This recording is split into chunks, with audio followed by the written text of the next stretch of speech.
Welcome to another episode of Cryptotalks powered by Dxtalks.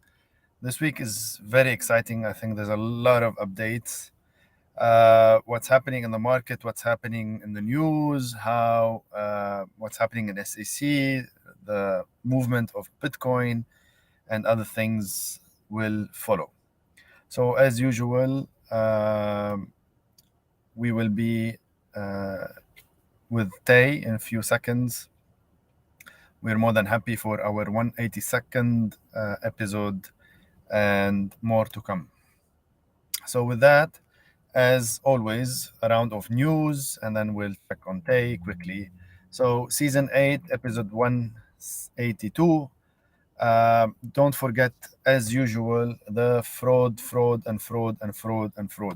Was it from fishy website, SMS, on a link on SMS, a link on WhatsApp, targeted email, a link on Twitter, a link on Facebook, or a lookalike application, or a lookalike host, or even the same or similar link. It looks in the eye the same, but try to also type it if you are doubting. Hi, Rami Aleme. Good morning, and good afternoon. So be careful. There's a lot of scam. What's happening in the world of scam is killing it. It's crazy. So we're happy to be hosting, or actually to partner with the Global Blockchain Congress that's happening in Europe, July 24 and 25th, and also Digital Transformation Summit and Metagate in Turkey. Will keep you more updated on the Metagate summit that's happening in Istanbul as we move. Also, we have partnered with Tech Summit and Blockchain Expo, and check out our social media so that you can know more.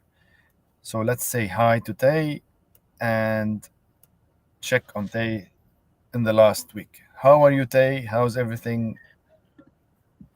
تحياتي لك رودي. Good morning, good afternoon, good evening, wherever you are watching. Week 27 is a good week. We opened Bitcoin on $31,000 in July. We're seeing some retracements now. So as we speak, Bitcoin has went back in price from being 31,000 to 30,300. It's a $700 loss in the past few hours. So it's still continuing to drop on the 24 hours window. We see Ethereum as well drop by 3%. Many coins suffered in the last 24 hours and are in red. One of the biggest gainers for this week was Bitcoin Cash, and we're gonna discuss a little bit why Bitcoin Cash surged dramatically and drastically as we saw. Litecoin as well has done some nice gains in the past week. Litecoin is exactly at $100 on a 7-day from a last week until today. It did 17% in green, and I want to check Bitcoin Cash was 7%. So Litecoin, as we are always discussing and always giving the reminders, there is a halving coming in the Litecoin network. What is a halving? It is a law. It's a financial law in the crypto space where coins act on the code that has been written, and this code states that every period of time there will be a reduction in the supply of coins in the market. This reduction in the supply is automatic. Nobody can influence it, nobody can change it. It is written in code, and hence we say code is law. But in this case, it is related to financial and monetary policies, which usually are influenced by the central bank. So with crypto, we don't have a financial policy that is stated by the central bank. It is more stated by the white paper, by the developers, by the economists, by the team who has worked on this project So we're happy to see Litecoin at $100, and we're gonna discuss why Bitcoin Cash went and made those big gains. Other than that, there was as well some rumors on Gary Gensler being fired, Gary Gensler being resigning from his chairman duties for the SEC, which is not correct. So be careful always when we rationalize and analyze the news that we see on Twitter. These are all rumors. The Gary Gensler SEC chairman is not resigning and he is not fired. He's still in his position. With this, Rudy, we can kickstart the news of the week and Definitely, the big. definitely. Thank you. Uh, Thank you, Tay. Don't forget to join Flus on Telegram, and then I'll share the news, and then it's your role. Enjoy it.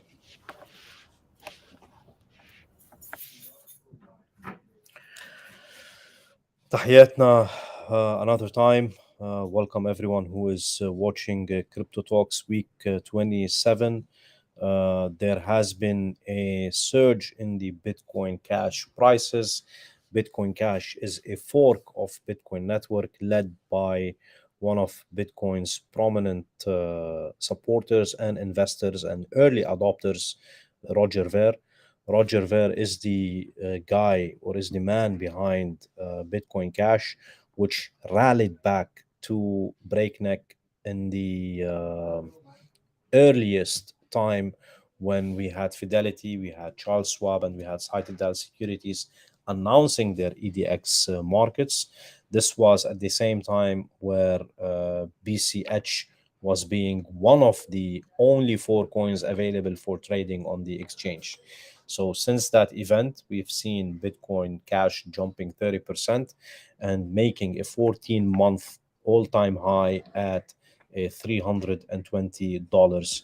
Now, Bitcoin Cash, I will quickly get the prices.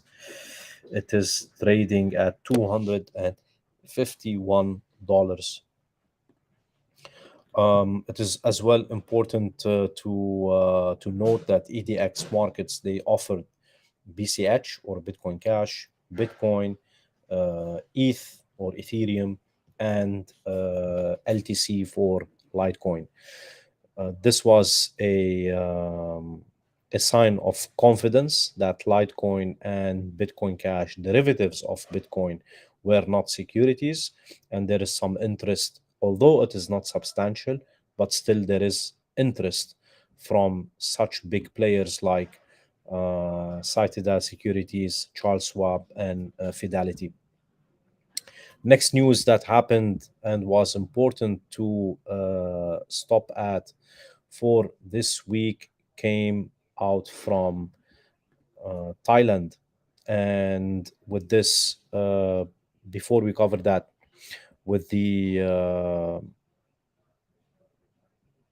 sorry, what we saw as well in the market this week was BlackRock um, submitting another ETF exchange.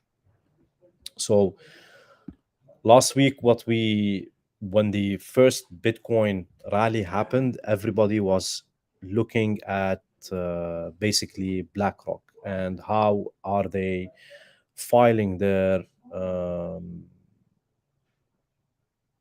spot ETF. So BlackRock, they had to refill their application with the US securities regulator to list an exchange traded fund by BlackRock. And we are still waiting for this to reflect on the Bitcoin price. Yet, as we are seeing now, it is drawing back in the price. So, why this move is important? Because BlackRock is showing a sign of resiliency. They are not accepting the blockers the SEC is putting to approve a spot ETF on Bitcoin. a spot ETF on Bitcoin from BlackRock means huge institutional inflows to crypto and specifically to Bitcoin through this spot ETF market. So they had concerns, the regulators and the SEC specifically, when the initial filings that were submitted by Nasdaq were unclear and incomplete. So now with this second refiling, I doubt it will be approved, but continuously putting those refilings means that there is a intention from BlackRock, from Nasdaq, and from those institutional players to get the spot ETF and make it happen. So this could be, or the indicator of approving such a spot ETF, Rudy, could be a very important sign on when the market sentiment will change and when we will see a change in the behavior from a bearish sentiment into a bullish sentiment. Because Nasdaq, BlackRock, all those huge financial institutions, they have the confidence and they are usually having a huge follower of other small institutional investors who are waiting for such giants to move into the spot ETF market, and then the others will follow. This is a behavior we're seeing as well in Thailand, where Thailand is joining Singapore in not accept opening up to crypto, but closing some activities, especially related to crypto lending services. So in Thailand, the Thai authorities and the Thai Securities and Exchange Commission, the SEC of Thailand, they announced a ban on stopping crypto exchanges from offering lending and staking services to retail customers on July 3, which was 48 hours ago. So at the same time, MAS, or the as well Securities Exchange of Singapore, they had announced a ban as well, prohibiting exchanges from offering staking and lending services for retail customers. So similar to Singapore, Thailand is saying we are prioritizing the investor protection and we're doing this to protect investors. But the funny thing is, retail investors are not allowed. Retail investors are not allowed to offer, to use, or to benefit from staking and lending services, but institutional customers can. So people with money, they're able to access the service, they're able to lend and to stake and to benefit from making more or creating more wealth from crypto. But when it comes to retail, from the people, from the origins of why crypto was invented, to include those people and to offer them those crypto innovative financial services, the both Singapore and Thai financial authorities are saying, no, that's not allowed. Third news with us for this week, and I think it relates a lot to what we do here at Cryptotalks, is to warn people from using or from falling victims to fraudulent activities.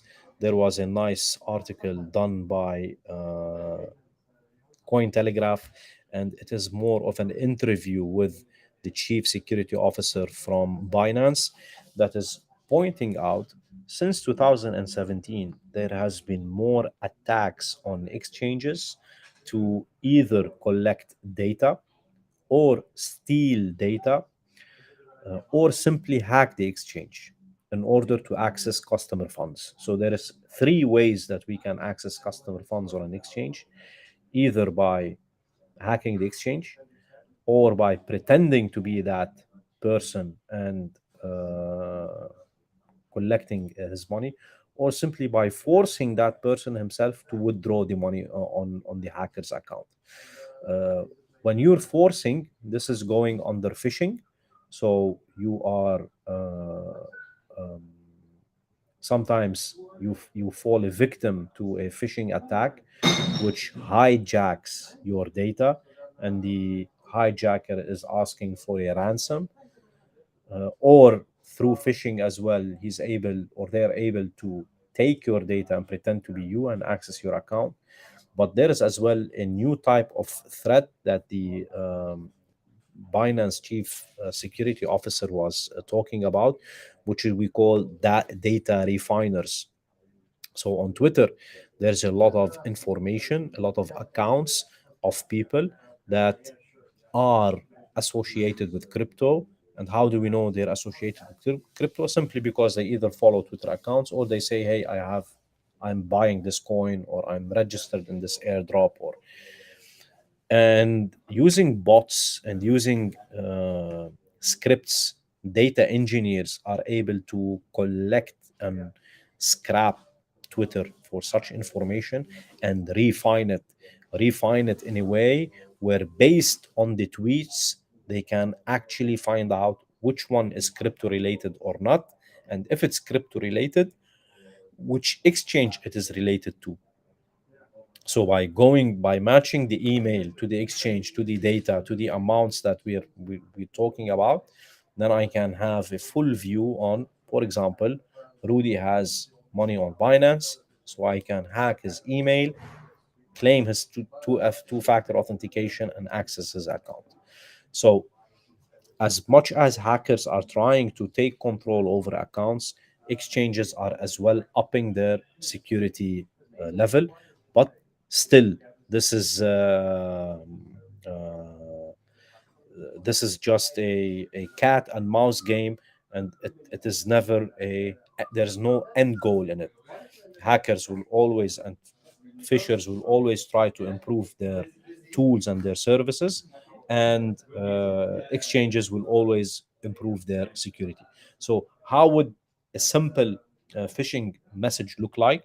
So let's say people know I use crypto, so I will get a message on my phone, and those fishers or hackers, they were able to know I'm in crypto, not because they know me or they watch crypto talks, just because they were able to scrap Twitter and collect this data of people or tweets that are related to crypto.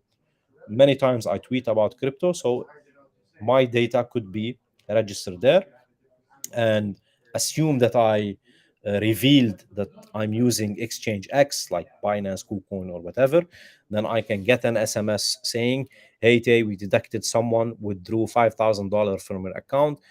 Please click this link and reach customer service if it wasn't you. In panic, many people will panic and they will click, and it will take them to a page where you have your username, your password. It looks like the original page of the exchange, but actually it's not.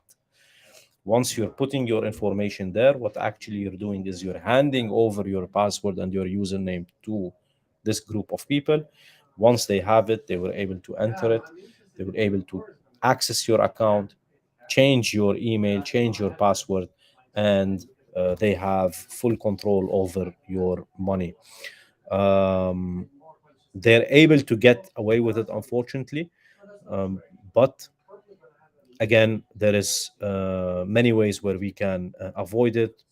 Non-custodial wallets is one, and two-factor authentications are as well very important.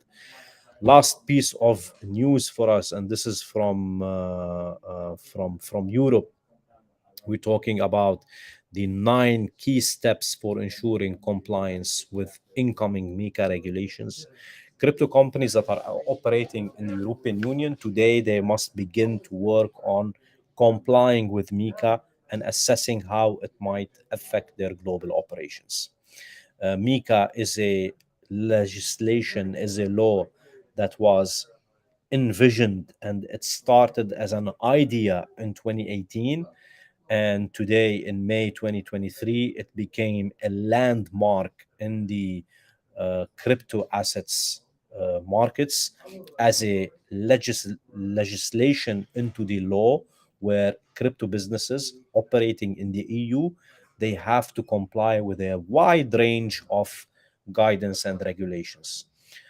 And this wide range of guidance and regulations is changing everything we know about the crypto asset industry in Europe, especially when it comes to stable coins, DeFi, NFTs, and so on.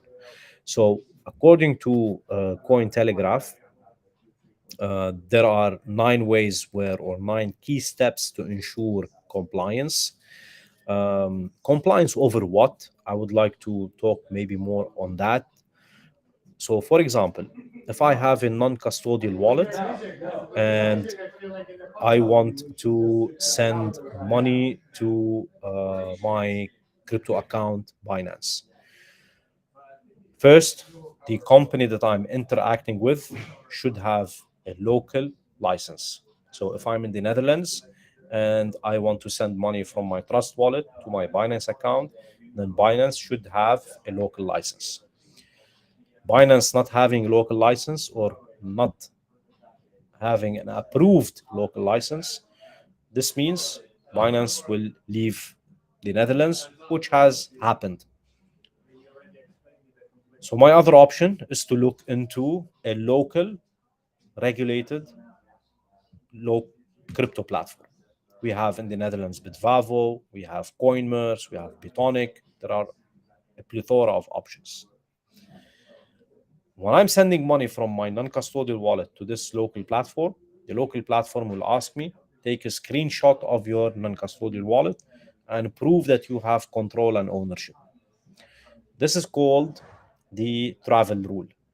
So crypto assets traveling between non-identified, non-KYC, non-custodial platforms or wallets, when they interact with VASPs, virtual asset service providers, there need to be some sort of identification. Uh, there will be as well regulation on something called CASPs, crypto asset service providers. Who are CASPs? Developers could be CASPs, marketing companies could be CASPs. I don't have a full view on who is or who can be identified by a crypto asset service provider. But if you are a financial company offering crypto asset service providers, then as well you fall under those CASPs. So this control and overview on crypto is mainly to limit money laundering, limit financial terrorism, and put an identity behind every single transaction that is happening there. People who want to circumvent and avoid, they're always able to do that because the technology is complex for the regulator to figure out all the what if scenarios that can happen, but it makes it very difficult for users today to perform illicit activities when those checks and balances are in place. So Mika is good for the industry. It will help us move into a future where minimum transactions and minimum interactions with illicit money come into crypto, but it will as well mean it will exclude a larger population who might not have the luxury of getting an identity or going through a KYC process. Those numbers do not matter a lot in Europe because they're already small, and Europe has a lot as well of financial tools for people to use. But we hope that such rules are not enforced in Middle East and North Africa, where the numbers of unbanked and the numbers of the people who need crypto services are much more higher than the ones in Europe. With this, Rudy, we welcome week one in July. We we are excited for the halving happening in August with Lightning Network, and we continue to remind people that in a less than a year from now, Bitcoin is going into its halving event, and this is going to be one of the most important events to watch for before 2030? I think it's really exciting times. We're not less than 4 weeks. We're a month away from the halving. So it's really important to, reach August and then see all of the updates and then how will the market be going. Thank you, Tay. We have some comments and questions. Thank you, Rami, again. Thank you, Mark. The US market is up. um, Ali has a comment, which is, what do you think? What do Internet you is full think? of scams. Uh, Internet full of scams, and add to it financial way to make it even faster. And he wants some training or a session on this Sure, topic. sure. I think it's important to have, Rudy, perhaps a dedicated session on scams and frauds, because the number of attempts happening in this space is large, and many people are falling victim to what we call romance scams, to phishing, to as well, like taking uh, important business systems as a ransom, like a school system, a hospital system, a governmental agency system. They're being more and more attacked, and they're trying to control the data and hack the data and put some um, malicious software or actors in there so that they can sell this data later. But the transaction is very important in this business. And the transaction is, if you follow the money, as they say, it is always related to Bitcoin or crypto in general. Is this something bad? In my opinion, not. It proves that there is demand on crypto, that crypto is a type of money. Yes, in the digital space, it can be considered as money, but at the same time, the prevention or the remedy or the solution is not by banning Bitcoin, but teaching people how to avoid falling a victim to fraud and scams. I think this is more important because pay safe cards can be used for ransom. Visa cards can be used as a way of payment. The payment method will not change. People will always find something that is valuable to them to collect their money. So I agree with you, Ali. I think this is a very important topic, and we will be happy to present our findings as well. And maybe we can host one of the experts in our circles who can more shed light on her latest research, how crypto attacks are happening with a what we call a $5 range attack, Let's which wait is for the simply research to finish and for exactly, which is simply a very simple and very straightforward way of yeah, robbing people. we have We're looking forward for that. Simon Tedros with us, the famous Simon, who's making a buzz lately, innocent until proven otherwise. Um, all the support Absolutely, on the absolutely. on the stage on the situation that you are in. I know you're in Belgium, stuck in Belgium. Legally, you cannot leave. No support. Very bad management of the case. Also, there's no ruling. Uh, what can we say? And then we have also Hani saying, "What do you think of the BCH run and Litecoin of its kind, safe haven, in a way to see SEC is not considered?" I wouldn't say it's a safe haven, but it's a more of an event that we can um, rationally and realistically forecast based on numbers, based on code, based on software. Uh, so that we can so that we can alleviate the issues and the problems that we're facing.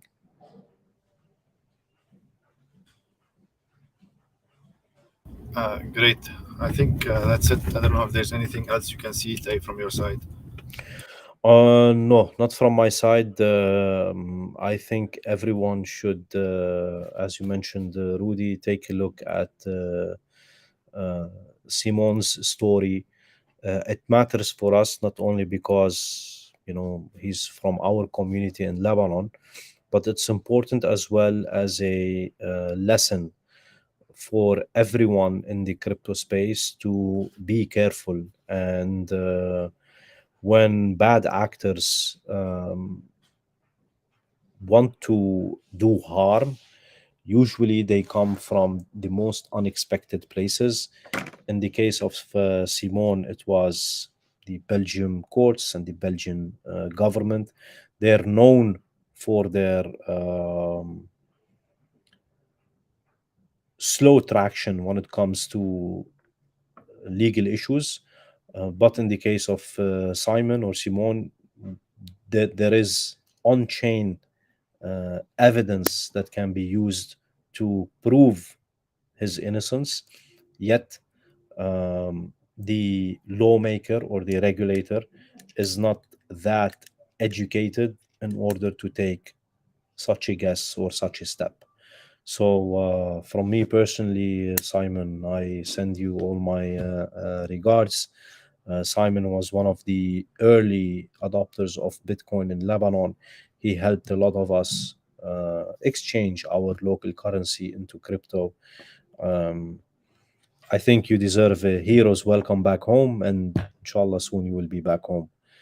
With this, Rudy, I will end the session for today. As we said, first week of July, we started above 31,000.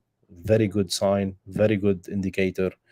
Um, let's hope we can keep this momentum going up towards the new Bitcoin halving that will change the supply dynamics of Bitcoin, and we might see a new all-time high, and the number that we're all waiting for, one Bitcoin, $1 million.